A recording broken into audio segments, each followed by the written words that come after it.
El tema de mi presentación tiene que ver con enseñar a aprender, y pensaba que quizás estaría bien iniciar no tanto explicando de qué hablamos cuando hablamos de aprender a aprender, y más concretamente a qué nos referimos cuando hablamos de enseñar estrategias de aprendizaje, que para mí aprender a aprender quiere decir enseñar a los alumnos estrategias para aprender, más que hablarlo, pues hacerlo.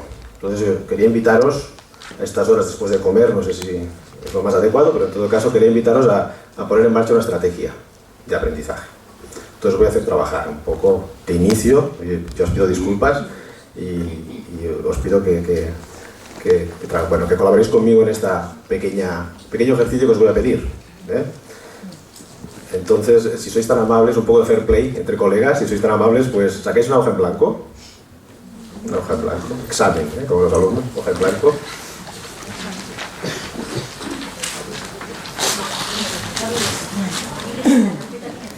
En la carpeta, la tarea es muy simple, una tarea además que hacemos a menudo en nuestra vida cotidiana, que consiste en recordar cosas que tenemos que comprar, recordar personas, recordar números de teléfono, recordar... Es una práctica usual, ¿no? Siempre que hacemos algo tenemos que activar conocimientos de recordar, y es una tarea para recordar. Y para recordar necesitamos estrategias para recuperar información. Entonces la tarea es la siguiente. Ay, me he equivocado, Dios mío. Esto es un error grave. ¿Cómo lo haré con esto? No. Sí. No. Dios mío. Bueno, vamos a cambiar un poco, vamos a regularlo. Porque esto tenía que aparecer distinto, pero veo que no. Como dicen aquellas cosas del directo. Vamos a regularlo. Bueno, la tarea consiste en lo siguiente. Se trata de recordar una lista de palabras sobre un tema. El tema igual lo habréis visto ya. En todo caso, no teníais que verlo aún, pero no pasa nada. Entonces, bueno, tenéis que recordar una lista de palabras en 3 minutos sobre un tema.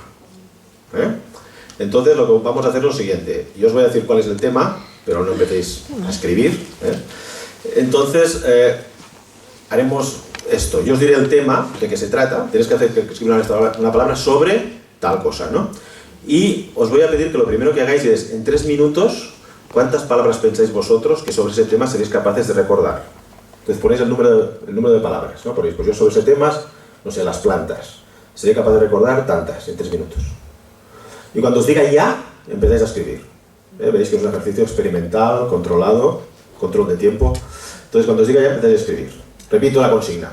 Os voy a decir el tema, después del tema pensáis cuántas palabras sobre ese tema en 3 minutos recordaréis, la escribís, el número de palabras, y cuando os diga ya, empezáis a escribir. ¿Sí? Muy bien. El tema, como habéis visto ya algunos, es personajes de ficción, personajes ficticios. Escribir primero de todo cuántas palabras, cuántos personajes de ficción creéis que en 3 minutos recordaréis, y no empecéis a escribir hasta que diga ya, por favor.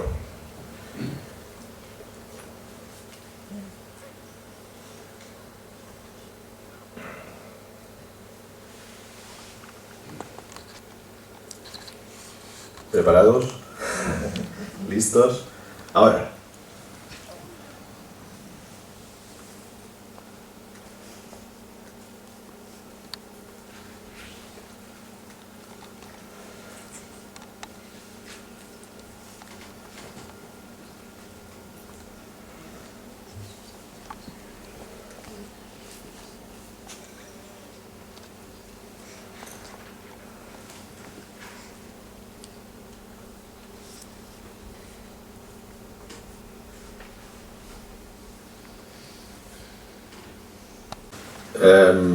Ahora me gustaría que dedicáramos nada, 1 minuto, 2 minutos, a que analizaréis un poco vuestra producción. ¿Estáis contentos con lo que os ha salido? ¿Os sentís satisfechos de la ejecución que habéis hecho? Y sobre todo, si volvierais a hacer esta actividad, ¿qué cambiaríais? ¿Cambiaríais alguna cosa respecto a lo que habéis hecho para extraer esa lista de palabras de vuestra cabeza, de vuestra mente?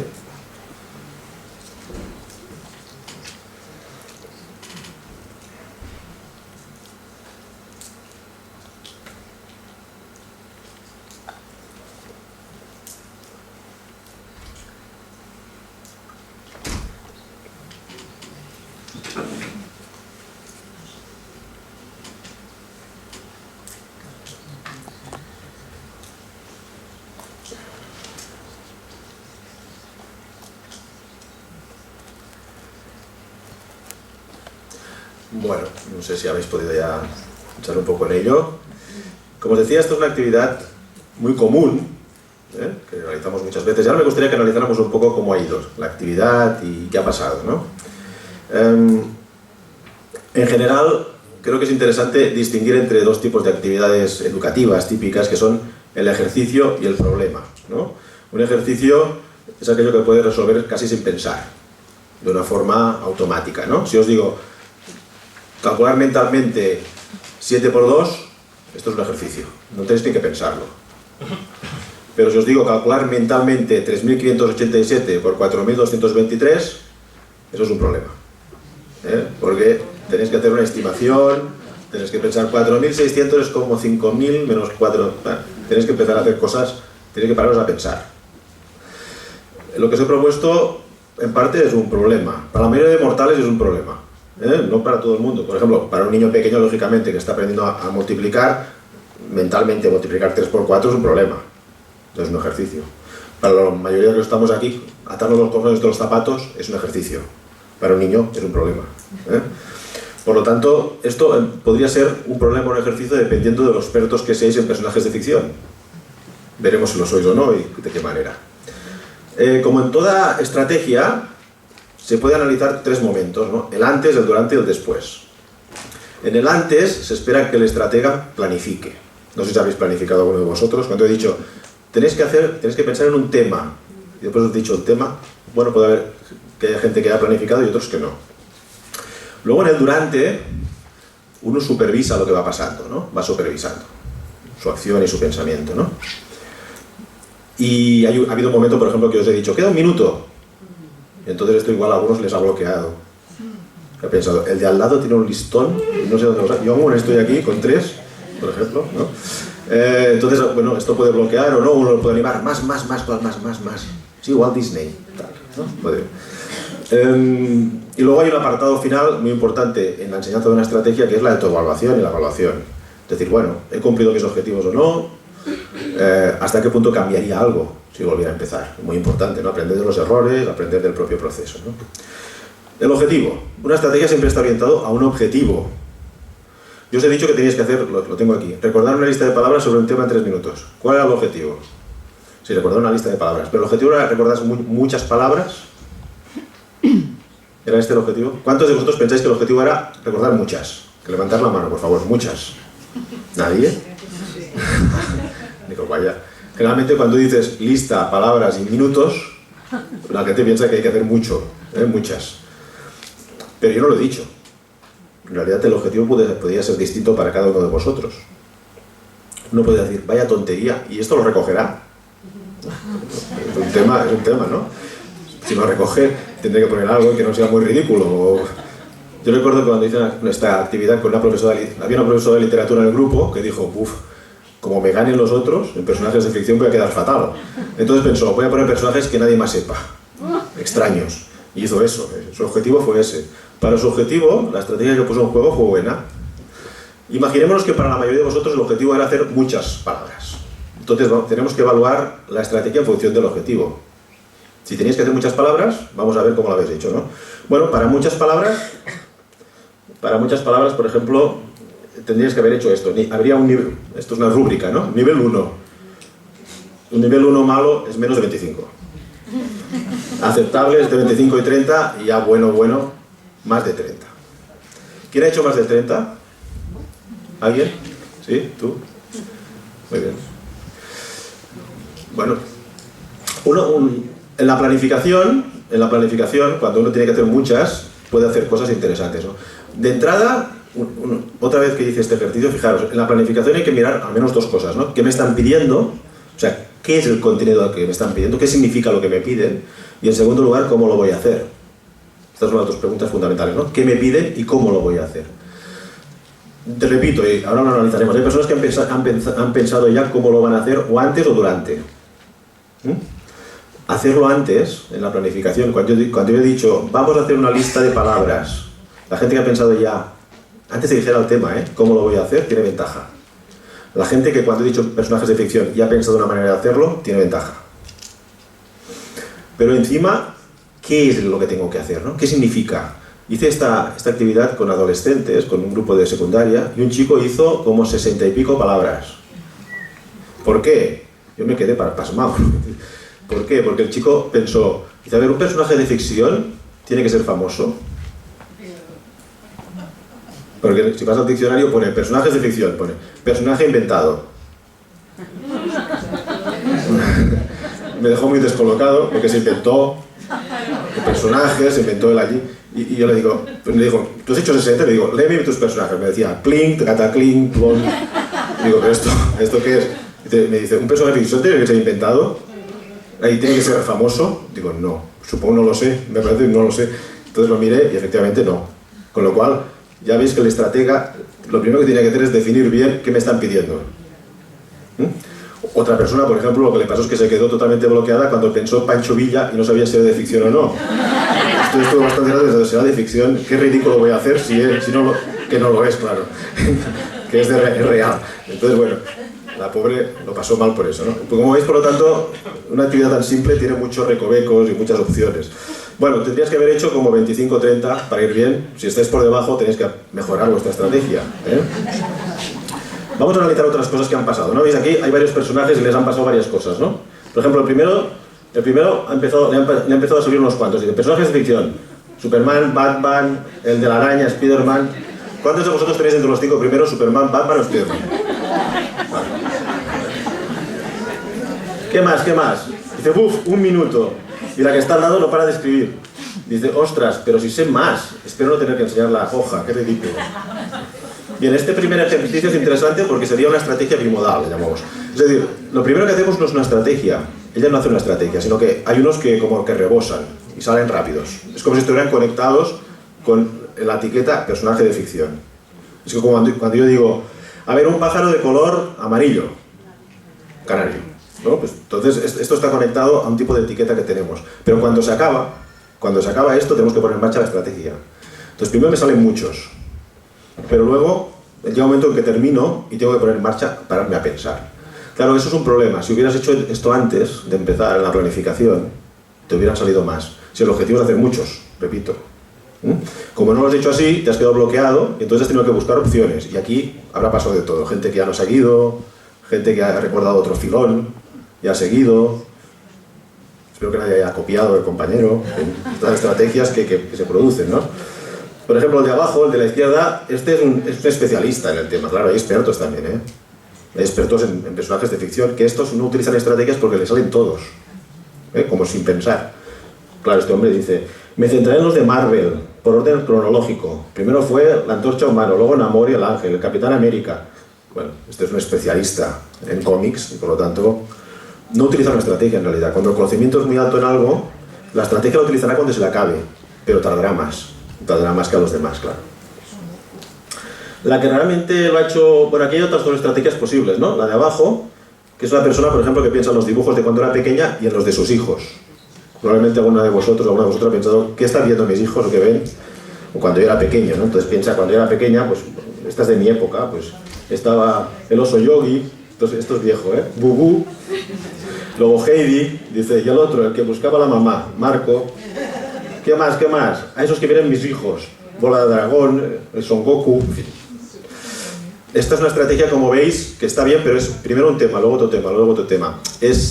No es de las mejores, pero es una estrategia interesante, porque bueno, va yendo tema a tema.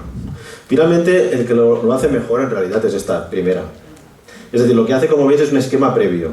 Claro, cuando he dicho, vamos a hacer una lista de palabras, en realidad el estratega lo que piensa es, sea de lo que sea la lista, necesito etiquetas. Sea de lo que sea, necesito unas etiquetas. Claro, si la lista son astronautas rusos, pues la hemos fastidiado porque no tengo etiquetas.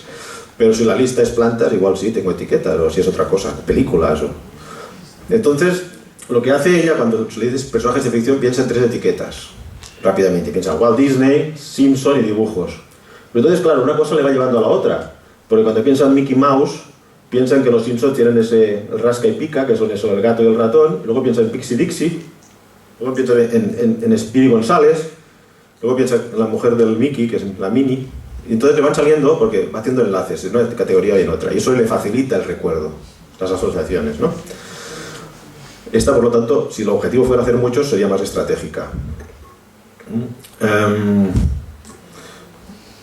A ver, yo voy a invitar a los dos que habéis hecho más a que me expliquéis cómo lo habéis hecho. Ya sé que está feo eso de haceros hablar, pero un poco, para que lo expliquéis. Había dos personas que han hecho más de 30. ¿Nos explicáis que habéis hecho más de 35, decían? ¿Me comentáis un poco? ¿En qué habéis pensado? Yo he pensado cuentos. ¿Perdón? Caperucita Roja, el lobo, la abuelita, Claro. el cazador. Es un poco como ella, has ido agotando un filón, ¿no? Una línea, y luego quizás has pasado a otro cuento. ¿Alguna otra manera? ¿Los otros que habéis sacado otra manera de hacerlo? El sistema ha sido parecido. ¿Perdón? El sistema ha sido similar. Lo que sé, cuentos clásicos en mi caso, y luego pues, dibujos animados actuales. ¿Tres de literatura o algo así o no? No. Está bien, está bien. Bueno, como veis, por lo tanto, distintas maneras de hacerlo con distintos tipos de producciones. Podríamos analizar más cosas, ¿eh? Una tarea tan simple da para mucho. Por ejemplo, ¿quién es más competente? Podríamos ver también la competencia en relación a hasta qué punto hay gente que ha matizado o afinado, ¿no? Podríamos evaluar el proceso, bueno, ya hemos dicho un poco esto, ¿no? Pues el proceso sería nivel 1, ha habido planificación, mientras se regulaba, al final ha habido evaluación. Entonces, si no hay, claro, nivel 1 sería planificación inexistente, bloqueo, no ha habido aprendizaje. O sea, cuando habéis terminado, si volvierais a hacerlo, pues no sé, haría lo mismo. No sé. Otra opción sería, ha habido planificación antes, al empezar, no antes, ha ido tema a tema, que es lo que nos decía ella un poco, y luego, bueno, pensar en que se podría cambiar la estrategia en otra ocasión, buscar otro tipo de etiqueta. En el nivel 3 es el mejor nivel, sería antes de empezar ya se planifica con etiquetas, hay saltos entre temas, se considera que si volviera a empezar habría cambios en las etiquetas, cambios múltiples. También podríamos evaluar la competencia en cuanto, y eso es más complejo, en cuanto a si yo soy un buen recordador, en general soy una persona buena utilizando mis estrategias de recuperación de información. Esto tiene que ver con estos tres elementos, ¿no? Predicción, que sería, ¿tengo consciencia de lo que sé y lo que no sé? Por ejemplo, ¿cuántos habéis hecho el número que habéis dicho que recordaríais? Os he dicho al principio que pusierais un número. ¿Cuántos habéis hecho ese número? Que es levantar la mano. Bueno, pocos. Os habéis dicho, haré 15 y he hecho 15. Pocos. Generalmente yo creo que, supongo que la mayor parte os habéis quedado, os habéis pasado. Eso depende, porque igual no es que seáis humildes, es que habéis pensado, si me preguntan y me hago, resulta que no llego. Porque esta es una variable muy importante en cualquier tarea educativa, claro, para el alumno especialmente, que te evalúen o no, lo tengo que enseñar o no. Un alumno nos hubiera preguntado rápidamente, ¿esto hay que entregarlo? Esto es fundamental. Es fundamental porque además, fijaros, si sabemos que no hay que entregarlo, hubiéramos ido más rápido solo poniendo abreviaturas. No hacía falta poner todo el nombre, así se va más rápido, ¿no?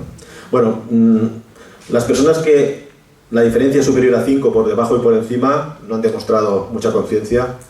Las que estarían entre 3 y 5 mejor, y 1 o 2 está muy bien. Esto nos lo permite algo muy fundamental en la estrategia que se llama metacognición. Los seres humanos tenemos una función típicamente humana, que es la posibilidad de darnos cuenta de cosas, de algunas partes de los procesos sobre los que pensamos, y podemos explicarlo, ¿no? Yo cuando os pregunto, ¿y cómo has hecho para recuperar esa información? Lo podemos verbalizar, explicar. Eso es fantástico, ¿no? Bueno, no es fantástico, es único. No hay ningún otro animal vivo en la Tierra, ser vivo en la Tierra, que lo haga. Es decir, la posibilidad de explicar cómo yo he ido a buscar la información a mi memoria a largo plazo y la he extraído y la he comunicado. Esa posibilidad de explicar procesos mentales, procesos que me permiten comprender, memorizar, pensar, atender, es tan fabulosa que nos permite mejorar nuestras formas de pensar.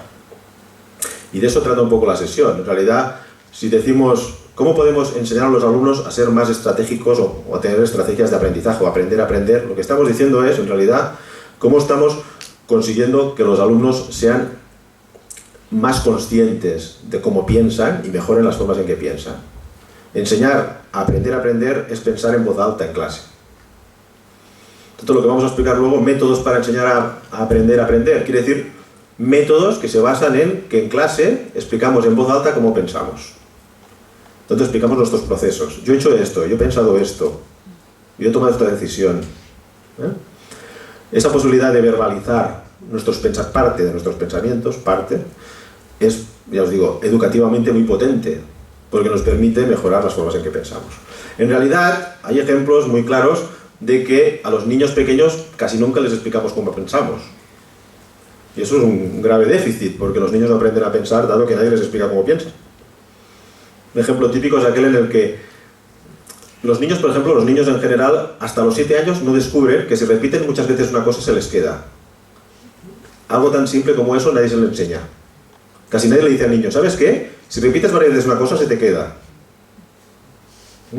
El papá está en casa, llaman por teléfono, sí, dígame, y dice, vale, un momento, que no tengo bolígrafo, un momento. ¿Cómo dices? Vale, espérate, 923 54 9, y el niño está por allí, papá, ¿qué haces? Déjame ahora, 923 24, ¿dónde hay un papel? 923, entonces toma, apunta, 923, ya lo tengo, 923. El niño le dice, ¿qué hacías, papá? ¿Qué te pasaba? No, nada. Perdemos una oportunidad fundamental para decir, ¿sabes qué pasa? Que si no lo apunto, lo pierdo. Porque nuestra memoria, a corto plazo, el padre no lo diría así, pero nuestra memoria inmediata, para quedarme con algo, para retenerlo, o lo apunto o lo repito. Repetirlo está bien, pero si es muy largo, mejor apuntarlo. Aparte que para qué quieres tener muchos números en la cabeza, mejor apuntarlos. Bueno, estas experiencias tan claras no las hacemos. En las escuelas, que como siempre deberíamos compensar lo que no hacen los padres y madres, pues deberíamos hacer eso. Es decir, enseñar a los niños cómo se utiliza la mente para hacer las cosas. Y qué mejor manera que explicar muchas veces cómo lo hacemos nosotros, como expertos, cómo lo hacen otros, comparar las distintas maneras de hacerlo. Ahora, si pudiéramos, y todos pudiéramos explicar cómo hemos hecho para recordar esos personajes, veríamos que hay distintas maneras. Y veríamos que algunas sirven para unas cosas y otras para otras. Y seguramente sería muy educativo que lo hiciéramos. Bueno, sigo un poco, os estaba diciendo, pues la primera cuestión sería predicción, ¿no? Esto mostraría ser competente recordando cosas. La otra podría ser la calidad del contenido. Claro, también podríamos estudiar pues desde gente que Superman y Spiderman, que sería información más sencilla, hasta gente que da información de culto, ¿no? Cómics de culto, hasta gente que es muy friki y que ve cosas como esto de Caos y Entropía, que es una cosa de cómics, pero solo para muy iniciados. Y luego las etiquetas, ¿no? Por ejemplo, lo que os decía antes. Hay personas, por ejemplo, que cuando os dices personajes de ficción, no escriben personajes, escriben cosas como fantasía, irrealidad. O sea que, por eso os decía, es importante saber qué quiere decir personaje de ficción. O lo que os decía de Pancho Villa. Entonces, definir muy bien el objetivo. Ya sabéis que lo primero es que al alumno explicarle muy bien qué se le está pidiendo y en qué condiciones, porque si no el alumno cierra el objetivo. Algunos de vosotros lo habéis cerrado porque pensabais que el objetivo era ese, hacer muchos, y no necesariamente. No necesariamente. Luego, claro, pues el nivel 2 sería utilizar géneros, el nivel 3 sería pues, expertos, ¿no? Los expertos dicen cosas como, entonces hay personajes que son dioses, semidioses, extraterrestres, no sé qué, alienígenas, mutantes, bueno, estas cosas que dicen los que saben del tema. Bueno, este ejemplo me gustaría que me sirviera un poco, como os decía, para introducir el tema, para que viéramos aspectos de ese tema. Aquí yo tenía una definición, pero entiendo que con Elena Martín ya trabajasteis un poco qué es una estrategia, de qué manera, lo voy a pasar un poco rápido, Pero en todo caso deciros que desde nuestro punto de vista, por lo tanto, una estrategia supone, como veis, tomar decisiones conscientes e intencionales cuando se hace algo. Entonces, en este caso sería, bueno, personajes de ficción, decisión consciente e intencional. Voy a pensar en etiquetas, voy a pensar en Walt Disney, no sé qué, planificación. Mientras lo estás haciendo, regular. Voy bien, voy mal, ¿qué otra cosa podría hacer? ¿Cómo supero este bloqueo? ¿Qué puedo pensar? Y al final, ¿cómo mejorar lo que acabo de pensar? Si volviera a hacerlo, ¿qué otras etiquetas utilizaría? ¿De qué otra manera lo haría? Esto sería una estrategia. El uso intencional, consciente, en el momento de resolver un objetivo, de resolver un problema, y en esa situación yo lo que hago es planificar, regular y evaluar mi proceso mental. Por lo tanto, enseñar una estrategia es enseñar a los alumnos a ser conscientes, a tomar decisiones conscientes y a planificar, regular y evaluar su proceso mental. Claro, en ese proceso mental lo que haces es activar conocimientos. A mí me molesta mucho cuando se habla de competencias que algunos profesores digan, bueno, es que ahora no trabajamos por conocimientos, sino por competencias. Pero oiga, es que no se puede ser competente si no tienes conocimientos. ¿Sobre qué vas a ser competente? Lo primero es tener conocimientos. Ya habéis visto incluso que si uno tiene muchos, ya casi no utiliza estrategias. Cuando uno es súper experto en una cosa, bueno, le cuesta más utilizar estrategia porque tarda más tiempo, porque rápidamente lo resuelve, si es muy experto en algo. De hecho, la estrategia se utiliza cuando no sabes qué hacer, cuando tienes un problema, decíamos. Por lo tanto, necesitas conocimientos de distinto tipo. En este caso necesitabais conocimientos pues, relacionados con las etiquetas, con nombres de personajes de ficción, con estos conceptos, etc., ¿no? La estrategia, por lo tanto, activa conocimientos para resolver un problema. Lo que hace la estrategia es decir, este sí, este no, este sí, este no. Por tanto, la estrategia lo que hace es tomar decisiones diciendo, aquí esto va bien, aquí esto no va bien. Por tanto, en la estrategia activas conocimientos de forma intencional, consciente, para resolver un problema. Y la competencia, desde nuestro punto de vista, la competencia sería una coordinación de estrategias y conocimientos para resolver problemas relevantes en un ámbito. Tanto no decimos que un nadador es competente porque sepa nadar así como un perrito. Decimos que esta persona, bueno, flota, nada, pero es competente. Un nadador competente es aquel que resuelve problemas relevantes de nadar. Es decir, que si se le cae un anillo sabe bucear, que si está en un río algo movido sabe pasar al otro lado, que aguanta bastante tiempo nadando, que sabe nadar de 2 o 3 maneras diferentes. Tanto alguien competente es alguien que es capaz de afrontar, como os decía, situaciones prototípicas, situaciones relevantes de un apartado, de un ámbito, ¿no? Un profesor, una profesora competente, ¿qué sería? Pues una persona que afronta los problemas típicos de su profesión. Hoy con los asesores hablábamos de problemas típicos de la profesión docente. Problemas típicos es, un niño no entiende algo, un niño no está motivado, un niño,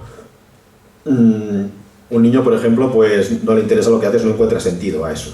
Un niño no contesta al profesor mal, o muestra indisciplina, o insulta al profesor, o se enfrenta a él. Podemos encontrar que 10, 15 cosas que os pasan en clase y que son problemas que necesitan estrategia, son problemas que os encontráis. Yo diría que un profesor competente es aquel que resuelve esas 15 cosas que le pasan a todo profesor habitualmente, que es capaz de dar solución a esas cosas. Para hacerlo, uno necesita conocimientos y estrategias. Bueno, un poco rápido y sintético, ¿no? Y luego lo podemos comentar. No es objetivo de esta sesión por eso hablar tanto del concepto, sino de lo otro, ¿no? De cómo se hace cualquier tarea, ¿no? Esas preguntas, por ejemplo. ¿Cuáles son las condiciones relevantes de la tarea? ¿Qué objetivo tiene la tarea? Ese objetivo, ¿qué quiere decir? ¿Qué quiere decir personaje de ficción? ¿Qué tiempo tengo para hacerlo? ¿Con qué recursos puedo contar? ¿Con quién puedo hacerlo? ¿Solo? ¿Acompañado? ¿Puedo utilizar internet o no? La primera pregunta que se tiene que hacer el estratega, antes de empezar, es ¿qué me piden y con qué cuento? En segundo lugar, ¿qué debo obtener? ¿Qué resultado debo obtener? ¿Cómo se me evaluará? El profesor me pide que repita, reproduzca, el profesor me pide que comprenda, me pide que critique, me pide que cree, sería una cosa rara, ¿qué me pide el profesor? ¿No? Eso es importante, fijaros que dime cómo evalúas y te diré cómo aprenden tus alumnos. El alumno que pide que reproduzcan, ellos ponen en marcha estrategias de reproducción. Y el profesor que pide que los alumnos entiendan, pues intentan poner en marcha estrategias para entender. Entonces, la evaluación determina mucho el aprendizaje, cómo estudia el alumno, las estrategias. Uno utiliza estrategias en función de lo que le piden. Fijaros que una estrategia no supone siempre que uno tenga que aprender las cosas profundamente. Uno la pone en marcha en función del objetivo. Si el objetivo es repetir, pues uno repite. Yo siempre me acuerdo, cuando explico esto, del chiste del ya desaparecido Eugenio, de los amigos que se encuentran, y uno le dice al otro, ¿sabes? He aprendido el listín de teléfonos. Y dice, ¿de memoria? Dice, no, comprendiéndolo. Claro, comprender el listín es un poco tonto. Entonces, mejor que lo intentes reproducir, ¿no? Copiar. La estrategia es en función del objetivo. Entonces sería absurdo que dijéramos, ay, en la escuela me han enseñado a subrayar y estoy leyendo el Millennium y lo subrayo todo. Eso no es estratégico, ¿eh? Por lo tanto, la estrategia es en función del objetivo, del contexto. ¿Qué conocimientos previos pueden ayudarme? ¿Qué sé, qué no sé, qué puedo hacer para encontrar información? Esto es importante. La metacognición, que os decía antes, esa función típicamente humana, nos permite saber lo que sabemos y lo que no. Esto es muy interesante también porque, fijaros, si os digo qué significa taclitia, pues sabéis que no lo sabéis. Y lo sabéis muy rápido, más que de un ordenador. En esto somos más rápidos que un ordenador. Algo nos dice en nuestro sistema que esto no está. Y en cambio, cuando jugamos al trivial, ¿no? Y hay una palabra que no aparece, pero sabemos que la tenemos, somos capaces de decir, es que lo sé, pero no lo puedo decir. Lo tengo en la punta de la lengua. Esto es gracias a la metacognición. Sabemos lo que no sabemos en general. Y eso es un poder, como os decía antes, ¿no? Primero porque, gracias a esto, no volvemos a aprender cosas que ya sabemos. Que sería muy terrible. Condenados cada día a reaprender los nombres de toda la familia. O sea, cada día aprender cosas que sabemos. Pero segundo, porque nos permite priorizar aquello que no sabemos. Bueno, pues esta función, como os decía, nos permite preguntarnos esto. ¿Qué sé que no sé del tema? Etcétera, ¿no? Y finalmente en la planificación, ¿cómo lo voy a hacer? ¿Qué métodos voy a utilizar? ¿Qué técnicas voy a utilizar para hacerlo? Para aprenderme esta lección, para buscar en internet, para resolver ese problema matemático. Tanto planificación, hacerse preguntas antes de empezar. Este es el apartado que los estudiantes son más deficitarios de todo. Los estudiantes y todos. En general no planificamos. Nadie, cuando compra un electrodoméstico, nadie se lee las instrucciones. Todos lo intentamos montar. Con la informática aún más, los alumnos son muy heurísticos e intentan siempre resolver todo casi sin pensar, ¿no? Además todo está hecho para que no pienses, no planifiques. Planificar te pone en ventaja, siempre. Si vas a una reunión de profesores y has planificado, es muy fácil que salgas con la tuya, porque casi nadie lo hace. Entonces, planificar es ventajoso. En la regulación, supervisión, bueno, estás haciendo la tarea, y entonces es importante que vayas poniendo un termómetro y vayas diciendo, voy bien, me estoy ajustando, porque puedo cambiar. Puedo cambiar en el durante, y eso es muy importante, ¿no? Estoy controlando las condiciones de la tarea, voy bien hacia el objetivo, controlo bien el tiempo, empleo bien los recursos, me estoy acercando al resultado en los términos apropiados, lo que me pedía el profesor, si tengo que reproducir, retengo información bien, si tengo que comprender, lo estoy entendiendo, lo puedo decir con mis palabras. Estoy encontrando la respuesta a las dudas, a las dificultades. Los métodos que he dicho que utilizaría me están sirviendo, me funcionan, tengo que cambiar de método. Y finalmente la evaluación, cuando he terminado. ¿He respetado las condiciones que exigía la tarea? Si volviera a realizar esta tarea, ¿qué cambiaría? ¿Cambiaría la manera en que he entendido el objetivo? ¿Controlaría mejor el tiempo, los recursos? ¿Y he conseguido los resultados que necesitaba? Si volviera a empezar, ¿cómo haría? ¿He resuelto las dificultades? ¿He utilizado los métodos adecuados? La evaluación es fundamental, como os decía antes, para que no vuelva a producirse un error. ¿Qué quiere decir, por lo tanto, enseñar y evaluar una estrategia? Que si un alumno es autónomo o no, significa eso, enseñarle a planificar, a regular, a evaluar, y también significa, si le quieres evaluar, significa ver si planifica, si supervisa lo que hace, si evalúa o autoevalúa lo que hace. A mí me gustaría, por ejemplo, que en un examen siempre hubiera una última pregunta que dijera, has acabado tu prueba, si volvieras a empezar, ¿qué cambiarías? ¿Qué harías distinto? Porque me daría idea de si ese alumno tiene conciencia de dónde puede haber fallado o no, de lo que le ha faltado, y eso es tan importante casi como que le hayan hecho bien, esa conciencia, porque si no repetirá los mismos errores siempre. Bueno, ¿y cómo se aprende una estrategia? Vamos a entrar en el tema de la enseñanza, ¿verdad? Bueno, en general, por supuesto, antes de ir a la escuela aprendemos estrategias. Todos nosotros y nosotras. Y esto lo hacemos, pues en primer lugar, con los primeros, vamos a llamarles educadores, entre comillas, que son los padres, madres, etcétera, familia, hermanos, los primeros que están junto a nosotros, ¿no? Os voy a poner un ejemplo muy claro de un día de cada día, de un niño con su papá, porque me parece que explica bastante bien cómo la mediación humana, cómo las formas en que otra persona, en este caso un semieducador, responde, tiene consecuencias en la mente del niño. Pero muchas, de tal manera que está convirtiendo esa mente en una mente potente, en una mente con herramientas para pensar, o en una mente retrasada, deficitaria. El niño está haciendo el puzzle y le pregunta a su papá, papá, ¿qué pieza he de poner aquí? Respuestas del papá.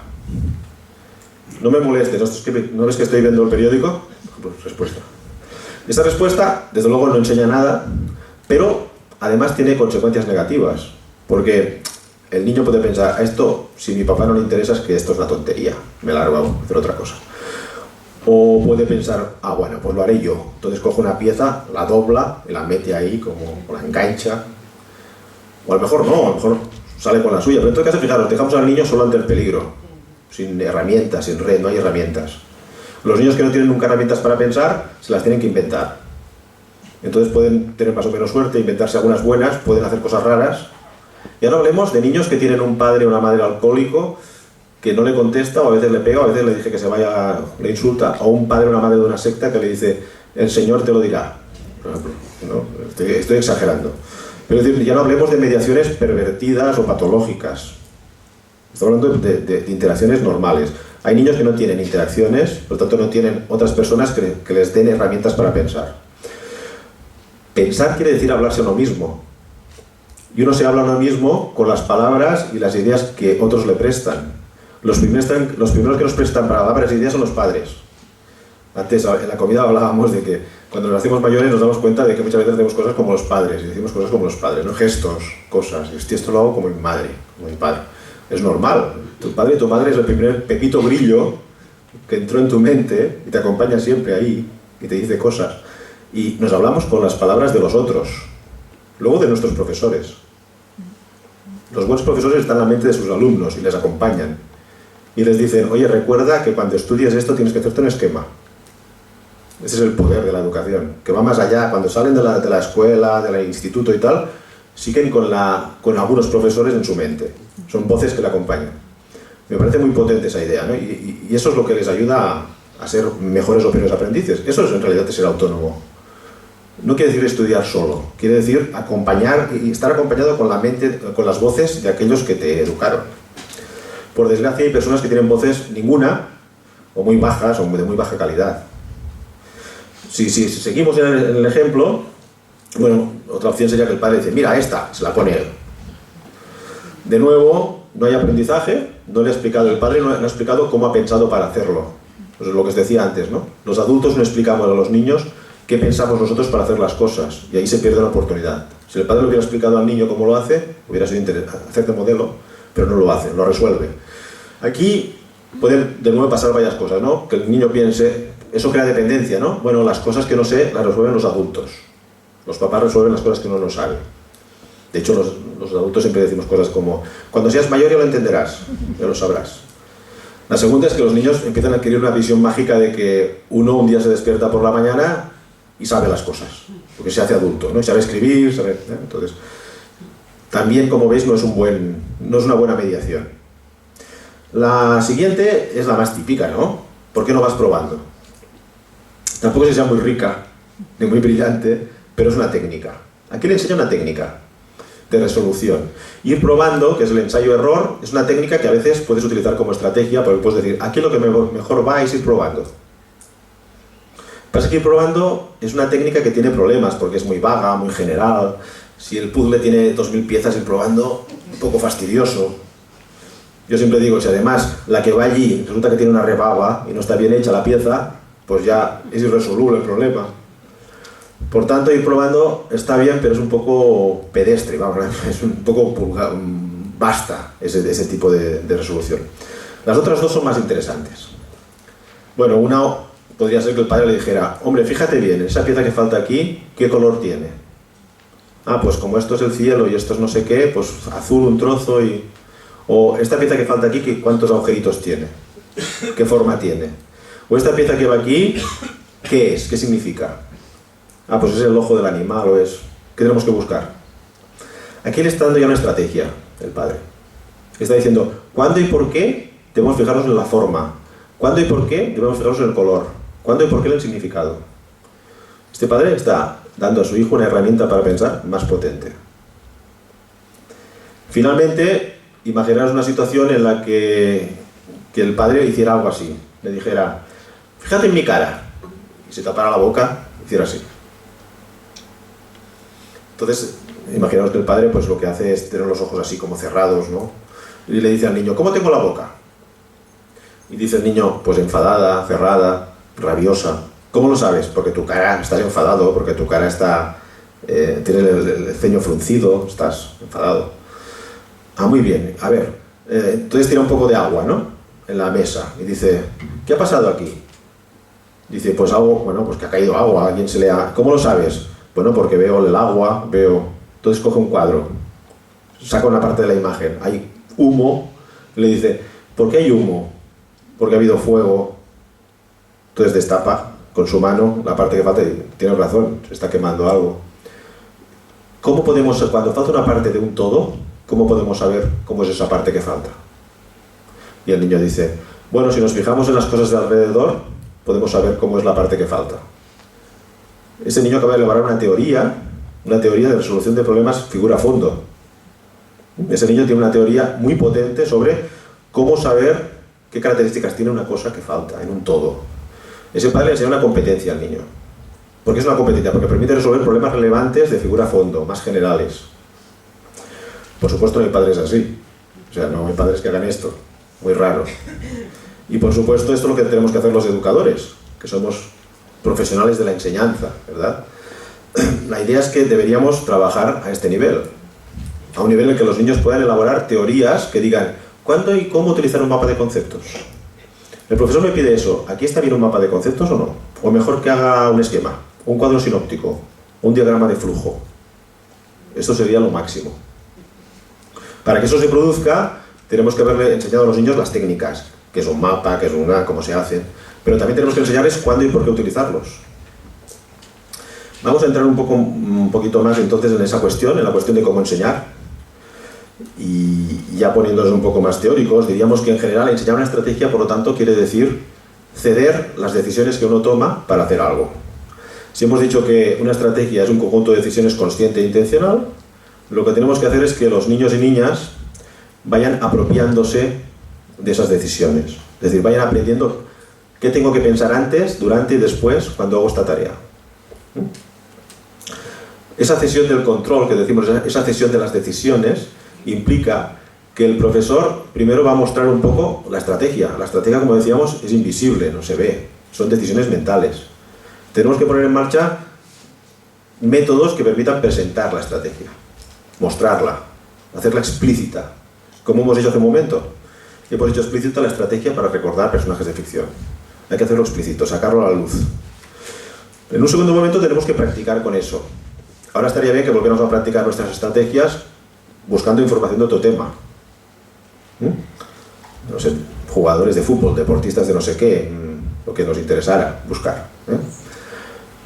Pero tendríamos que hacer una práctica guiada. Quiere decir que el profesor seguiría ahí viendo cómo se utilizan las estrategias y mejorándolas. Por lo tanto, una práctica controlada. Lo último que queremos es que el alumno un día pues haga una práctica autónoma, lo haga solo. Bueno, sería como enseñar a esquiar, ¿no? Primero el profesor de esquí te enseña cómo él lo hace y te enseña los movimientos y tal. Luego te los pone a ti y hace que tú los hagas con su ayuda, práctica guiada. Y un día espera que tú solo esquíes. Sería lo mismo pero con operaciones mentales. Eso quiere decir que necesitaremos métodos para enseñar, para presentar la estrategia, para hacerla visible, transparente, explícita. Métodos para practicar con ella. Y métodos para dejar de la mano al alumno para que finalmente la estrategia esté en su mente ya y la utilice solo. Métodos hay distintos, hay muchos, para cada cosa. En todo caso, la idea es que bueno, hay que seguir una cierta secuencia. También sabemos que habrá alumnos que rápidamente entenderán la estrategia y saltarán casi del 1 al 3. Y otros necesitarán más ayuda. Pero en todo caso, el proceso sería ese, ¿no? Es un proceso en el que poco a poco el alumno se va apropiando de esas decisiones conscientes, de cómo planificar, cómo regular y evaluar, y llega un momento en que lo utiliza de forma independiente. No vamos a poder enseñar todos los métodos, pero sí me gustaría mostrarlo alguno, al menos como ejemplo. Os pido disculpas si alguno de vosotros ha visto alguno de ellos, porque en alguna otra conferencia los he mostrado, pero son los que tengo, entonces voy a mostrar estos. También sé que vais a trabajar cooperación, por ejemplo, con gente de nuestro equipo, que es David Durán y Mariana Corsellas. Entonces, bueno, son gente muy buena sobre temas de cooperación y seguro que trabajaréis muy bien con ellos. Pero, por empezar, ¿no? Modelado. A mí el modelado me gusta mucho. El modelado tiene que ver precisamente con la posibilidad de que el profesor haga de modelo de pensamiento. Entonces, sobre cualquier tarea. Yo lo que hago generalmente, yo hago distintos tipos de modelado, ¿no? Pero con mis estudiantes universitarios hago modelado. Es decir, les digo, por ejemplo, bien, imaginaros que yo soy un editor de una revista científica y tengo que decidir si ese artículo lo voy a publicar o no. Entonces, frente a ellos, leo el artículo y les voy explicando por qué publicaría yo este artículo o no en mi revista. Y se dan cuenta de que cuando haces eso, los expertos cuando hacen eso, no leen de forma de arriba abajo y linealmente, sino que leen muy distinto, ¿no? Yo, pues, entonces les muestro cómo, primero de todo, leo el título y empiezo a hacer hipótesis. Esto irá de esto y esto y esto. Entonces digo, bueno, en este tema tiene que haber citado a este autor, porque este autor es más importante en este tema. Y me voy a la bibliografía. ¿No está este autor? Uy, qué mal. Entonces me voy a las hipótesis. A ver, me dice que lo que quiere demostrar en este estudio es esto. Para demostrar esto tiene que utilizar un método experimental, porque un método cualitativo no le daría respuesta a eso. Miro el diseño y digo, ¿pero qué dice? ¿Que va a hacer categorías? Esto no le va a servir. No va a poder responder a la pregunta con eso. Y ya está. No me miro nada más. Digo, no se publica este artículo. Casi ni me lo leo, casi. Por ejemplo. Quiero deciros que se dan cuenta de cómo realmente funciona cuando uno hace una tarea real para un objetivo real. En secundaria, por ejemplo, pues la posibilidad de que los alumnos en un determinado momento están trabajando las narraciones y sean los alumnos quienes propongan el tema profesor. El profesor dice, hoy voy a hacer yo una narración, voy a escribir una narración. ¿Sobre qué tema queréis? Y los alumnos, pues para hacer la puñeta, no sé, tus vacaciones o cualquier cosa así, ¿no? Entonces el profesor toma una transparencia en blanco, unos rotuladores, frente a los alumnos y explica paso a paso cómo él hace la narración. Y empieza escribiendo y dice, mis vacaciones. Digo, uy, qué aburrido. ¿Esto quién se lo va a leer? Mis vacaciones. A ver, ¿a quién le interesan mis vacaciones? En realidad, si quiero que un lector lea esta narración, tendría que empezar con un título un poco atractivo, ¿no? Un muerto en la arena. Esto me parece más interesante, pero me pasó una cosa. Me pasó una cosa interesante, creo que esto llamaría la atención. Un muerto en la arena. Y empiezo. Sí, allí estaba. Parecía muerto. No me gusta porque empiezo muy directo. Tenía que demarcar un contexto, ¿no? Un contexto donde estaba, más o menos, ¿no? Un día como cualquier otro de agosto, una mañana como cualquier otra aburrida y calurosa, no me di cuenta y caí de bruces. Me levanté y ahí estaba, era un pie. Bueno, y sigue, no me gusta esto a lo mejor, dice. Voy a hacerlo de otra manera, no me gusta, voy a buscar sinónimos para bruces. Entonces tacha y va a internet y busca sinónimos. O esta palabra, la verdad, no me acuerdo si va con H intercalado o no me acuerdo, voy a mirarlo. Etcétera. El profesor en vivo y en directo va planificando, regulando, corrigiendo, matizando, introducción, nudo, desenlace, va marcando la estructura del texto. Y los alumnos van viendo cómo alguien escribe un texto narrativo. No le explicas, un texto narrativo tiene introducción, nudo y desenlace, sino que lo haces. Y los alumnos ven que un experto se equivoca y que un experto a veces tiene dudas, pero es un experto porque las resuelve, no porque no tenga dudas, sino porque busca soluciones y las explica las decisiones que toma mientras hace la tarea. Esto es un modelado. Tiene riesgos. Claro, tienes que enfrentar a los alumnos y explicarles cómo tú lo haces, pero yo creo que es muy, muy, muy rico, ¿no? Y los alumnos aprenden mucho viendo eso que nunca han visto.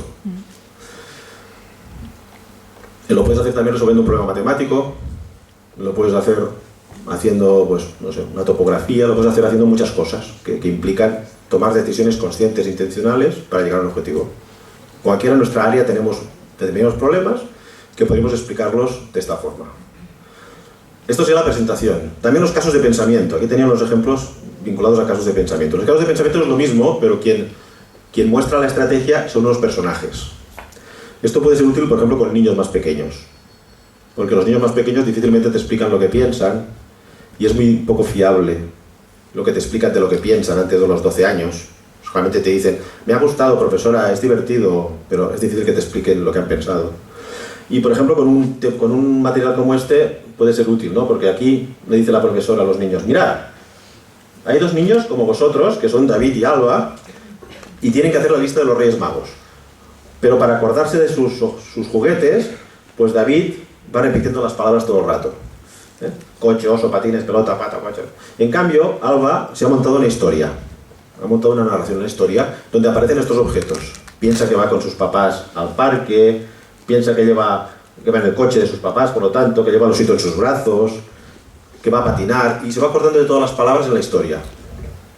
¿Quién creéis? Le dice la maestra a los niños. ¿Quién creéis que dentro de una semana se acordará más de todas las cosas? ¿El que las ha pensado como Alba o el que las ha pensado como David?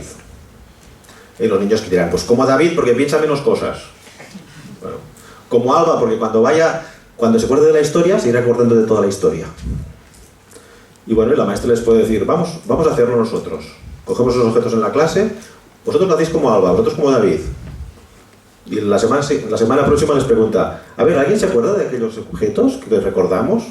¿Qué nos lo hicisteis como Alba? ¿Quién es como David?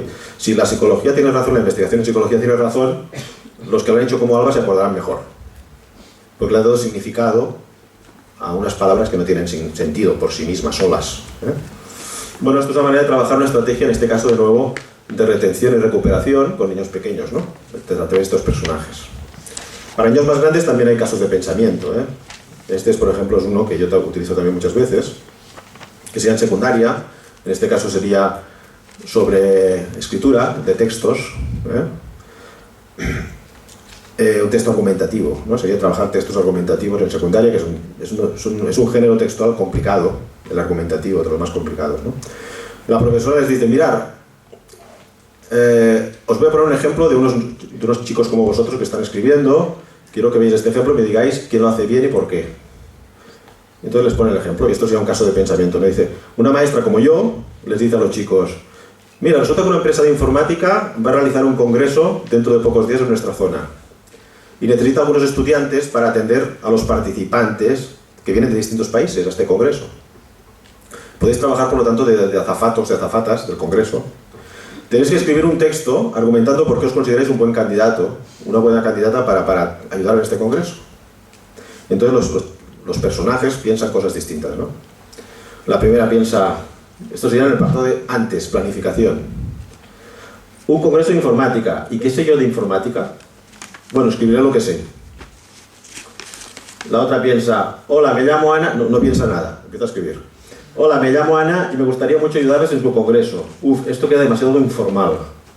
Esta está preocupada porque sea formal o no la carta. La otra piensa, primero pensaré en el tipo de persona que quieren, que trate bien a la gente, que hable inglés, que sea de confianza y responsable. No sé, que sepa de ordenadores, no sé si eso es importante. Y la otra piensa, seguro que en internet encontraré cartas que ya están hechas. Copiaré una y luego la adapto. Todos los chavales les preguntan, bueno, ¿quién lo hace bien, qué no, por qué? Siguen, ¿no? Regulación. La primera, pues he dicho que haría... La primera está segura de que en un congreso de informática, para hacer azafato o azafata, tienes que saber informática. Entonces, pues hace una carta con eso, ¿no? Estimados señores, creo que puedo ser una buena candidata porque me manejo bien con Windows. Conozco el Word y el Excel y puedo crear un blog sencillito. La otra, en cambio, está obsesionada con la formalidad de la carta. La maestra, además, les dice que las cartas hay que escribirlas muy bien, con buena letra. Señores directores de la empresa, mi nombre es Ana y estudio cuarto de enseñanza secundaria. He sabido que están organizando un congreso y pienso que estoy capacitada para ayudarles. Así mucho mejor, pues. La otra aún no ha empezado a escribir. En realidad la otra sigue planificando. Trato. Trabajé en una tienda en verano y la jefa me felicitó. Inglés, excelente. Mi madre es inglesa. Confianza. Soy la delegada de la clase. Ordenadores. No sé mucho. Solo usuaria. Lo más flojo es la informática, piensa. La otra, efectivamente, encontró un texto en internet. Dice el texto, dice, a quien corresponda, Ref 300-402, anexo CV, graduado en ET por el TEC de Monterrey, Proficiency, British Council, analista de sistemas de nivel 3. Dice, no entiendo nada. Lógico, ¿no? Pero bueno, ya está, dice, esto es fácil, esto va bien. Bueno, cuando terminan la tarea, ya estaríamos en la parte de evaluación al final. La primera piensa, ¿qué más? ¿Qué más? Así, además me gustan mucho los ordenadores y puedo aprender cualquier novedad con facilidad. Muchas gracias. Está claro, se vende para ser comercial de informática. Pero si tienes que ayudar a los congresistas, no parece que necesite mucha informática. La otra, pues además, ha acabado bien su carta, ¿no? Bueno, voy a buscar cuál es el nombre de la empresa. También tendría que pensar en un final. A la espera de sus noticias atentamente, Ana. Ya veis que esta no ha puesto nada, en realidad no ha puesto contenido específico. Solo una cosa formal y muy bonita, pero... La otra, que como ya veis es la más estratégica, pone contenido. Muy señores míos, aunque mis conocimientos de informática son básicos, posiblemente eso no importe demasiado para lo que necesitan. En cambio, hablo perfectamente inglés, tengo experiencia de trato con el público y como delegada de mi clase soy una persona de confianza. Si desean mi tal... Y la otra, pues ha hecho un arreglillo con su cosa, pues a quien corresponda escribo por su anuncio de CV, secundaria en IES, buen aprovechamiento, estoy en cuarto curso. Difícil que la cojan, pero bueno. Con los estudiantes, claro, podríamos hacer varias cosas. Primero, que ellos lo hicieran. antes de enseñarles esto, les podríamos decir, a ver, hacer una carta para que os cojan en un congreso en la que tendríais que hacer de ayudantes a ese congreso, explicando un poco y argumentando por qué seguís buenos candidatos. Primero lo hacen los alumnos, y después les pones esto. Y les dices, ¿a quién os parecéis? ¿Al A, al B o al C o al D? ¿No? Es más, si les podría decir a los estudiantes, ¿qué consejo le daríais a cada uno de estos estudiantes? ¿Cómo podríamos hacer que cada uno de ellos mejorara lo que hace, ¿no? Por ejemplo, este último, ¿es estratégico?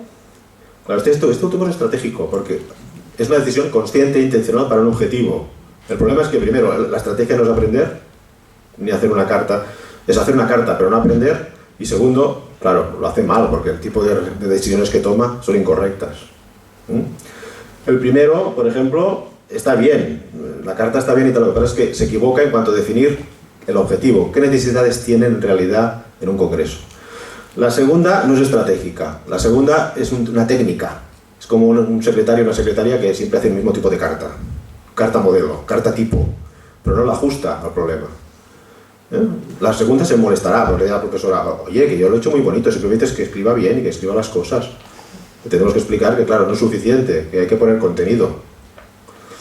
La otra es la que se ajusta mejor. Bueno, estos casos, como veis, nos pueden ayudar en el aula a trabajar una estrategia, a pensar sobre ella, a analizarla juntos, etcétera, ¿no? Otro tipo de métodos muy interesantes son todos los que tienen que ver con que los alumnos se coevalúen unos a otros. Por ejemplo, de nuevo, con el texto de antes, ¿no? Con un texto argumentativo podemos hacer que los alumnos escriban ese texto y luego lo pasen a un compañero. Y ese compañero evalúe ese texto del otro. Hagan de evaluadores y se pregunten cosas como, ¿hay un punto de vista claro del autor? ¿Se ofrecen razones o motivos para justificar el propio punto de vista? ¿Se discuten y se comparan o se tienen en cuenta puntos de vista diferentes? Entonces el compañero que evalúa tu escrito dice sí o no, y si es que no lo hace, recomendaciones. Yo creo que tendrías que hacer esto, yo creo que tendrías que escribir esto, te faltaría esto. Los alumnos se comportan como evaluadores de sus compañeros, y interesante en esta actividad sería que el profesor también evaluara esos textos. Entonces comparáramos un poco el que ha evaluado a un compañero con la evaluación del propio profesor. En esta actividad además puede ser interesante incluso dar algún punto positivo a los alumnos que evalúan como profesor. Es decir, en tanto en cuanto un alumno ha entendido cuáles son los criterios de evaluación y los comparte con el profesor, es una persona que autorregula su aprendizaje, que sabe cuándo una cosa está bien y cuándo no. Entonces, fijaros, no es tanto evaluar el texto como evaluar la evaluación. Evaluamos la evaluación de los niños, los chavales, con los otros chavales, ¿no? Y este tipo de actividades son muy interesantes porque los alumnos aprenden a interiorizar criterios de evaluación. Y eso es lo que más nos interesa a los profesores, que un alumno sea capaz de darse cuenta de cuando una cosa la está haciendo bien o no. Por lo tanto, me parece una actividad también interesante, ¿no? La posibilidad, digamos, a través de guías, que los alumnos se evalúen unos a otros. Bueno, otras opciones, pues es el trabajo cooperativo, entre varios alumnos, por ejemplo. Este tipo de actividad me gusta bastante también, porque implica que 4 alumnos juntos, cada uno realiza una función, una parte de la estrategia. Imaginaros, por ejemplo, que trabajamos con la comprensión de un texto, entonces hacemos un grupo de 4 alumnos, donde el alumno 1 tiene la función de leer en voz alta el texto y ir resumiendo, parafraseando. Aquí dice que, lo que dice aquí, lo más importante que dice aquí, los otros 3 le ayudan. Te has dejado esta idea, esto no quiere decir esto es esto. Una vez el alumno 1 ha resumido la primera página, el 2 tiene la función de hacer preguntas de comprensión. Entonces, ¿qué significa esto? Entonces, ¿qué relación hay entre esto y esto? ¿Cuál sería un ejemplo de esto? El alumno 3 debe contestar esas preguntas. Y el alumno 4 es el que tiene la función más difícil, porque antes de leer la siguiente hoja del texto, debe más o menos adivinar lo que pondrá. Ahora, el autor nos ha explicado qué es un mamífero. Supongo que ahora nos pondrá algún ejemplo, o nos dirá que no es un mamífero, o cómo se alimentan los mamíferos, o nos explicará. Y anticipa información antes de leerla. Los alumnos, por lo tanto, en grupo, cada uno hace una parte de la estrategia. Y eso simplifica un poco, ¿no?, el proceso. Después, cuando el profesor considera que cada alumno ha entendido bien su función, puede proponer que esas funciones las vayan rotando, de tal manera que vayan cambiando. Y el que antes hacía el resumen, el parafraseo, pues ahora haga otra cosa. Que sea 2 quien haga esto, y que 3 en cambio haga preguntas, y que sea el 4 el que responda. Todos deben pasar por todas las funciones. De tal manera que todos van aprendiendo cada una de las partes de la estrategia. De nuevo, se puede hacer no solo con lectura, se puede hacer con escritura, buscando la información, resolviendo un problema matemático. Cada uno hace una parte de la cosa. Bueno, este tipo de enseñanza recíproca, que se llama, puede ser también útil para la parte de en medio, que sería práctica guiada de la estrategia. Otro tipo de materiales que a mí me gustan, pues con niños más pequeños quizás, pero también con mayores puede funcionar, depende de la representación, es eso, trabajar con representaciones en el aula, ¿no? La representación te permite ver explícitamente lo que la gente está entendiendo de una cosa. Es como ver cómo tienen las ideas en su cabeza, ¿no? A través de una representación externa. Yo explico que una de las veces que descubrí esto hace ya muchos años fue precisamente en una escuela de infantil, donde una profesora tenía en la pared enganchado pues muchas fotografías y dibujos y estaban trabajando el tema de las plantas. Y había un error, que ahora no recuerdo cuál era, pero vi en la pared esas fotografías y digo, pero esto es un error, ¿no? Porque esto no es no recuerdo ahora qué era, ¿eh? Esto es una raíz, es un no sé qué, ¿no? Y dice, sí, no, dice, pero esto representa dónde están ahora mis alumnos, lo que ellos saben ahora. Pero esto tenemos que trabajarlo, porque después de cada día de clase les pido que hagan los dibujos de lo que han aprendido y que lo enganchen donde crean el esquema. Ellos cada día enganchan en el esquema lo nuevo que han aprendido como quieren. Y claro, esto representa sus ideas en su cabeza, que a lo mejor son equívocas o erróneas. Y eso el próximo día tengo que trabajarlo, porque este dibujo de aquí tiene que ir aquí.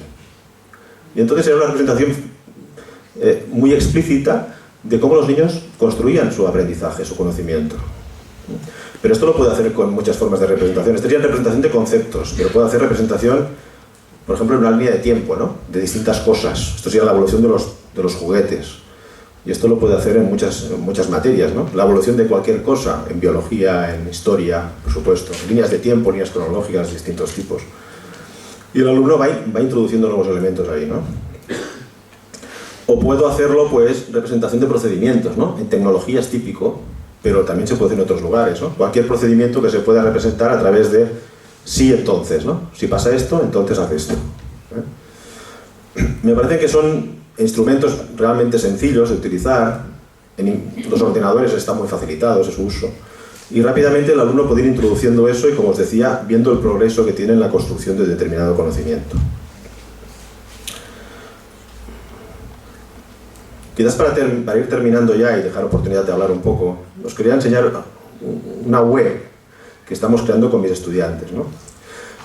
Esta web está en catalán, pero yo creo que se puede entender bien, se puede leer bien. Esta web lo que hace, con mis estudiantes lo que hago yo es un proyecto de hace años en las que ellos tienen que elaborar una unidad didáctica para enseñar una estrategia de aprendizaje. Y esta unidad didáctica la hacen con un profesor real, lo hacemos en secundaria, aunque también hay algún ejemplo de primaria, con un profesor real de secundaria, y este profesor de secundaria se compromete a aplicar esa unidad didáctica. Nosotros la hacemos el primer semestre y los profesores la aplican el segundo semestre. Las mejores, las unidades mejor hechas, las ponemos aquí en un blog. Entonces aquí podéis encontrar unidades didácticas donde se enseña modelado, aprendizaje cooperativo, bueno, distintos métodos de los que hemos explicado en distintas materias, naturales, sociales, inglés, castellano, bueno, matemáticas, música. Mis estudiantes además tienen en cuenta la diversidad del aula, porque trabajan para un aula real, entonces tienen que ver en esa aula qué tipo de alumnos hay. Y si hay alumnos con dificultades en el idioma, con dificultades de personalidad o hiperactivos, niños más talentosos o superdotados, que van más rápidos, todo eso lo tienen en cuenta para pensar en que esas actividades deben ajustarse a las distintas características de sus alumnos. Bueno, yo creo que aquí podéis encontrar bastantes ejemplos, buenos ejemplos, de unidades didácticas que os pueden ser de utilidad. A mí me gusta mucho este proyecto porque es un proyecto en el que la universidad y la educación obligatoria pues estamos en contacto. Y los autores de cualquiera de estos proyectos pues son los propios profesores, como aquí tenemos una que se llama Rodeados por el agua. Entonces, como veis, el área es ciencias naturales, tema de la unidad es el agua en la tierra, las estrategias que se trabajan son síntesis de información, mapa de conceptos, exposición oral, interpretación de un mapa físico, etc. El curso es quinto de educación, este es de primaria. Es un CEIP, centro de primaria, la profesora se llama así y estos son mis alumnos que lo hicieron con ella, ¿no? Bueno, podéis encontrar muchos ejemplos. Yo creo que puede ser una herramienta útil para aquellos que veáis ejemplificaciones muy concretas de cómo trabajar las estrategias e integrarlas en una unidad didáctica, ¿no? Para finalizar, 3 ideas últimas. Una primera idea es que siempre tenemos dificultad con el tema de, bueno, ¿y dónde enseñamos las estrategias, no? Nuestra propuesta es que las estrategias deben enseñarse en cada materia. Es decir, si queremos que los alumnos aprendan a utilizar líneas de tiempo o mapas de conceptos, hay que enseñarlas en cada materia. Porque si no, el alumno se queda con la idea de que es que los cuadros sinópticos son matemáticas, ¿no? O las líneas de tiempo, historia. No diga, las líneas de tiempo son una representación de la evolución de algún tipo de proceso u objeto en el tiempo, y puede ser en cualquier materia.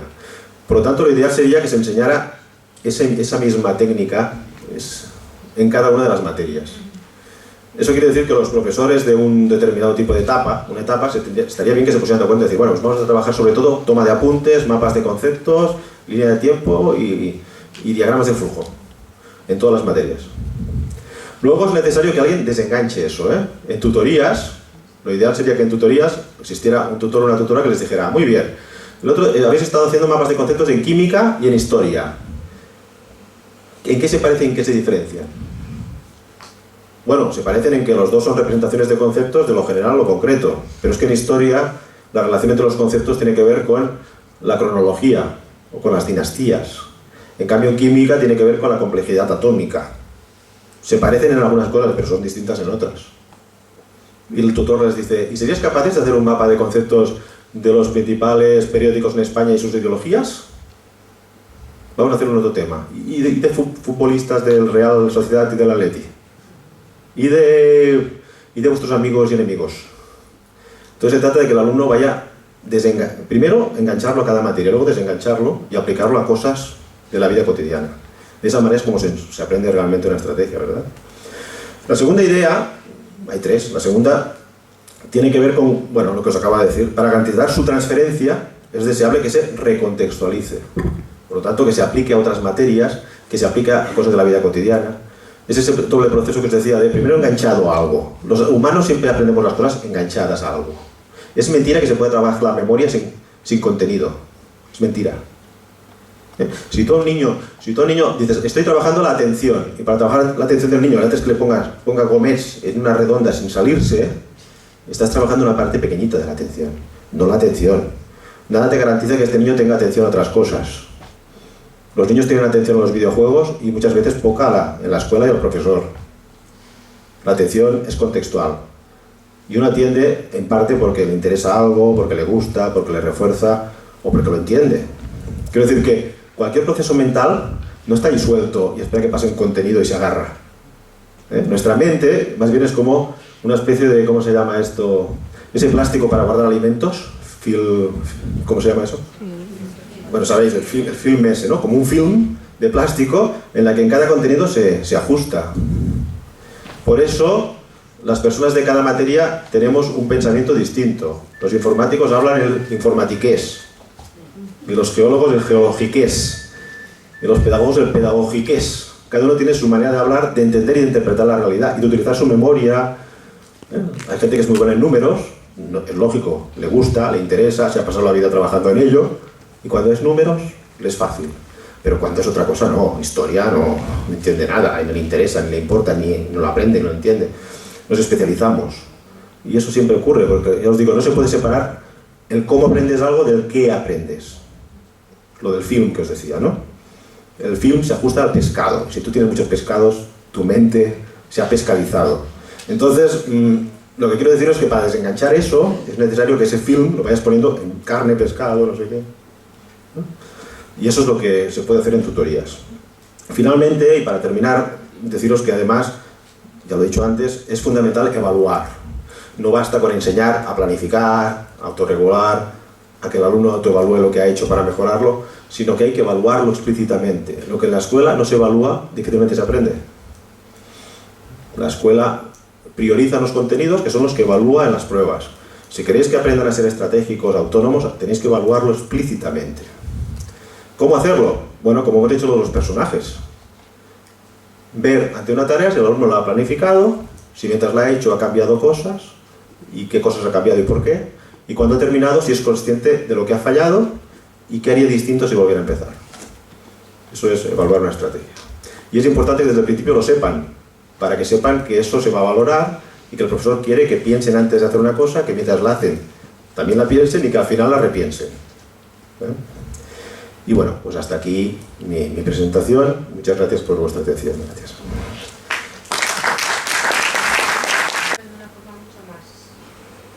De acuerdo.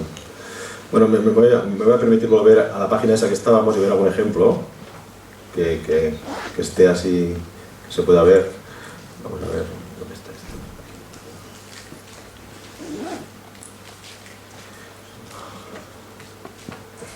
En esa página os he explicado, entonces había algunos ejemplos, ¿no? Abajo de todo pone atención a la diversidad, si no me equivoco.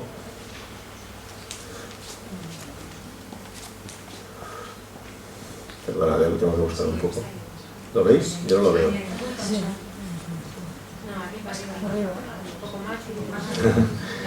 Diario, aquí, perdón, si no lo veía que está muy pequeño. Bueno, pues si tomamos alguno de estos ejemplos, no sé, este por ejemplo, guía docente. Espero que acierten el ejemplo, porque esto es... Vamos a ver...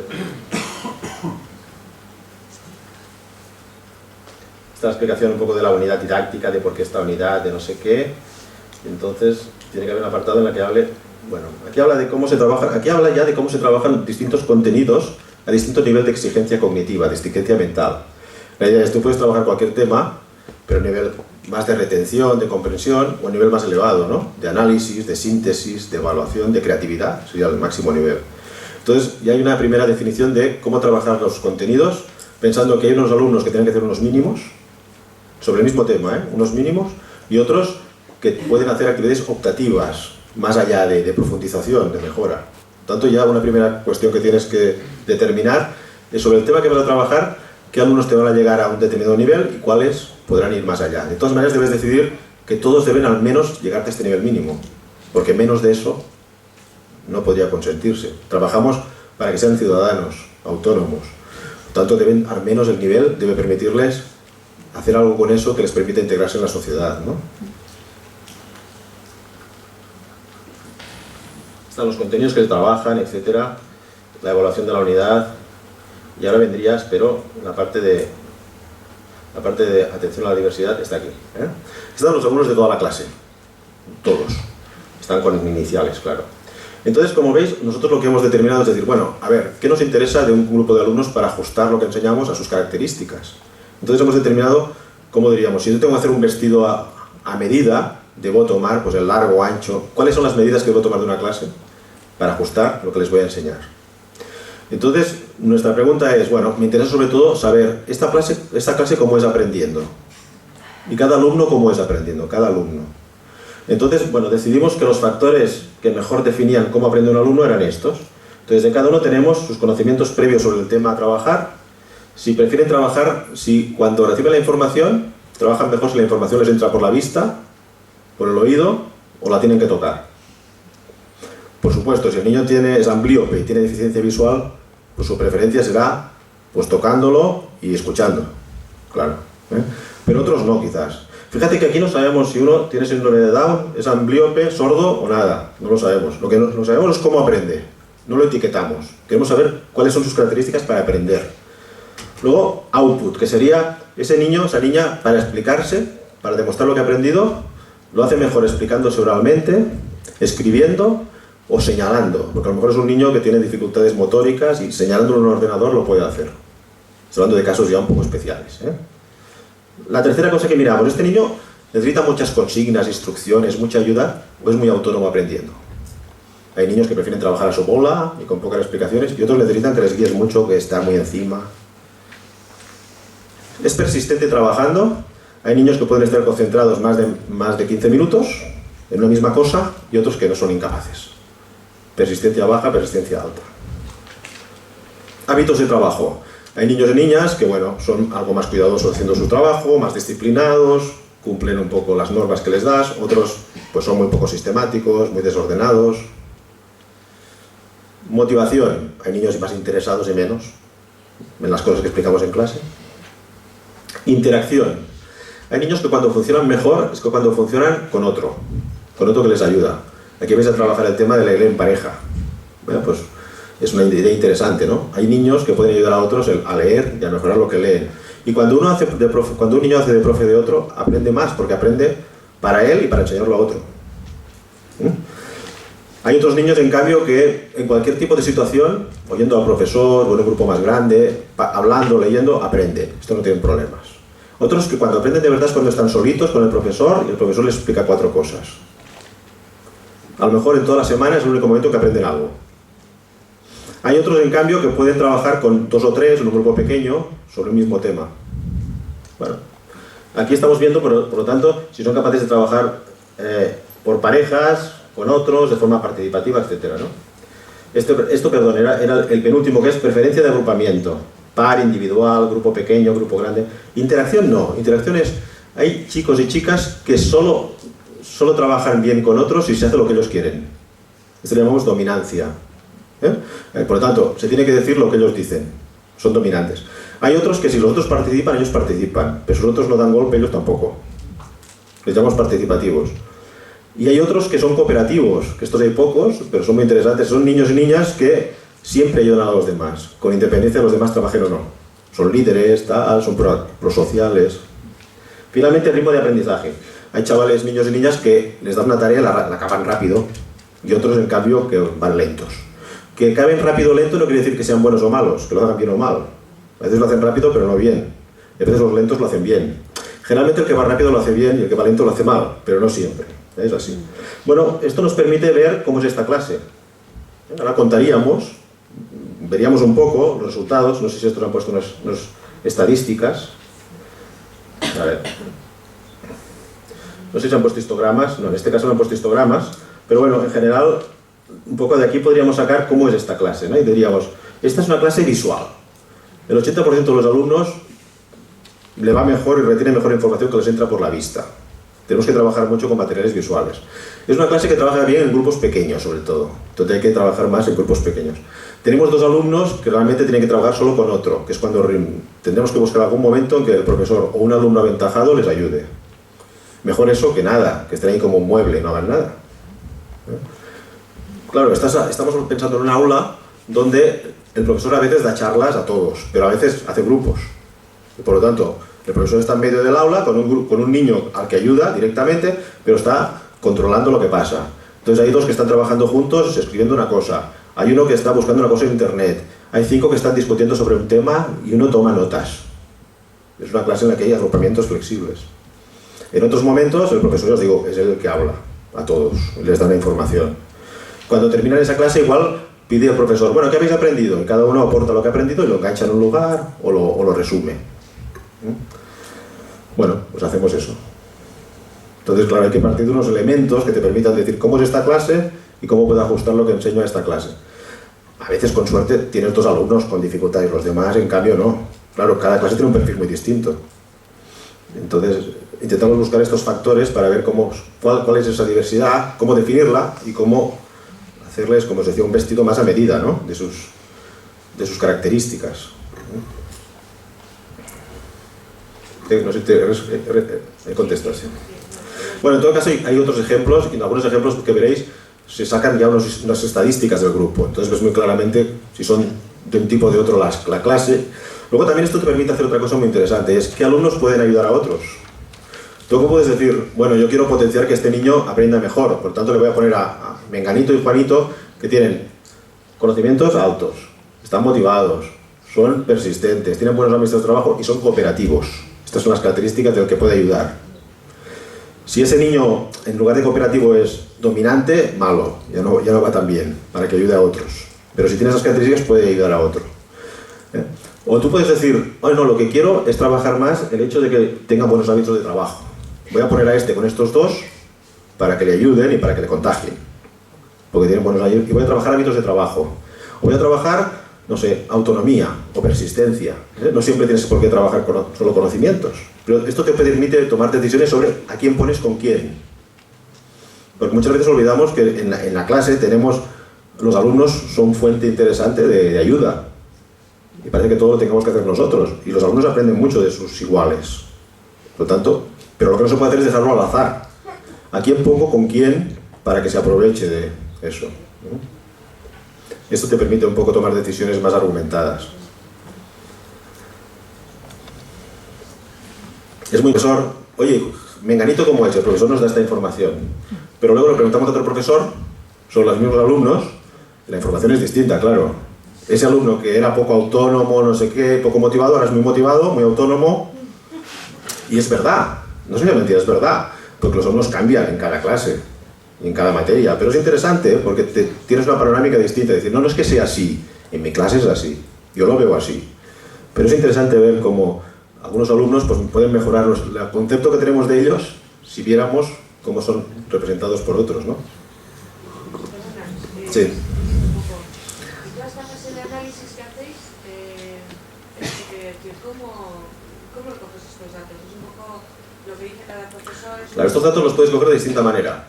Tenemos un cuestionario que podemos pasar a los alumnos y le preguntamos al alumno cosas como si te da una información sobre historia sobre este tema, ¿cómo te acordarías mejor? Si te enseñaran unas diapositivas y no sé qué, si el profesor explicara una historia o si... Entonces el alumno dice, esta es una manera de hacerlo, que es cómo el alumno se ve, lo que dice el alumno, pero también lo hacemos preguntándole al profesor, ¿este alumno para ti cómo aprendería mejor? ¿Visualmente? Y el profesor contesta, lo sabe más o menos. También es muy interesante contrastar lo que dicen los alumnos de ellos con lo que dice el profesor. O sea, la información la puedes obtener de distintas maneras. Nosotros, como asesores, nos interesa mucho saber cómo ve el profesor esa clase, porque los profesores actuamos con los alumnos tal como los vemos. No sé si esta persona es así, no lo sé, pero yo la veo así, y como la veo así, actúo así. Entonces, son informaciones distintas, pero que todas son bastante válidas. En general, tomamos las dos, la de los propios alumnos, la del profesor, las comparamos, se lo decimos al profesor, vemos que hay coincidencias, y otras que no, y vemos cómo trabajar a partir de ahí. Pero hay unos cuestionarios muy simples. Si alguien quiere, me escribe un correo y se lo mando. Un cuestionario muy simple para hacerlo. ¿Para qué niveles?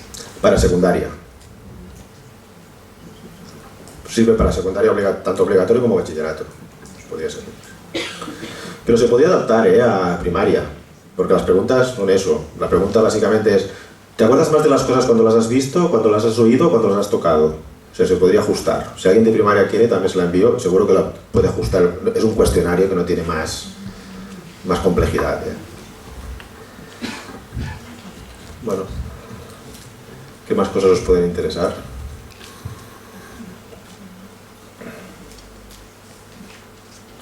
Pues ya que ¿podrías presentarnos algunas de las tareas que han preparado, por ejemplo? Sí. Sí, bueno, ellos lo que hacen ellos entonces es tomar, claro, trabajan en una unidad didáctica. Esa unidad didáctica a lo mejor tiene 5 o 6 sesiones, ¿vale? Entonces lo que hacen es, en cada sesión definen qué se hará, qué se trabajará y cómo. Entonces, por ejemplo, veis, pone tipo de actividad, dividimos la actividad puede ser, por ejemplo, de evaluación inicial, de motivación, puede ser de desarrollo de un tema, no recuerdo ahora todas las opciones, están abajo, puestas. Bueno, ahora aquí no las veo demasiado. Estos códigos... A ver... Es que como cada grupo tenía cierta libertad para hacerlo, no veo ahora dónde están los códigos. Pero bueno, veis, cada uno de estos códigos significa pues, desarrollo de conceptos, por ejemplo, evaluación inicial, etcétera, ¿no? Entonces, por ejemplo, dice duración, 20-25 minutos. La primera actividad que se propone es, ¿qué sabemos del agua? Durante esta actividad y a partir de la pregunta que se realizará la maestra y del material que el alumno lleve de casa, previamente demandado, se realizará una introducción al mapa de conceptos en grupo para evaluar los conocimientos previos. Por lo tanto, se propone un mapa de conceptos con vacíos, de evaluación inicial, donde los alumnos tienen que rellenar ese mapa. Organización del aula. Mesas agrupadas en dos grandes grupos, para que puedan intervenir en la clase. Organización del aula, dice aquí, con normalidad, es regular, sin especiales cambios. Recursos, guión de preguntas para la maestra y materiales aportados por los alumnos de su casa. Recortes, noticias, etc. Bueno, etc. Luego, en este grupo, por ejemplo, después de cada sesión, hace unas propuestas de la actitud que tiene que tener el docente en clase, de si hay algunos alumnos que tienen diversidad, cómo tratarlos, o que hay que atender a esos alumnos, y algunas observaciones respecto a la metodología de enseñanza. Hacen algunas propuestas concretas, es decir, este tema es muy importante, por ejemplo, habrá mucho ruido en el aula, hay que intentar que las mesas pues no hagan ruido y que esa actividad se utilice también para otra siguiente, o dan propuestas en este sentido. O la profesora aquí tendrá que intentar activar mucho la participación del alumno y para ello tendrá que montarse pues cercana, no sé qué. Recordar que hay un alumno que es extranjero, que no habla el idioma, lo tendremos que poner al lado de, por ejemplo, de esta persona que es muy prosocial y tal, y le ayudará traduciéndole las cosas. Entonces dan como orientaciones concretas para cada situación. No voy a leerlos todas las sesiones, os lo miráis, ¿eh? Se puede leer. Entonces nos gusta mucho este trabajo, como os decía, primero porque mis estudiantes de universidad sienten que hacen algo que es útil y que se utiliza. Yo siempre mis estudiantes hacen esto y los profesores implicados vienen a mi clase y evalúan su trabajo.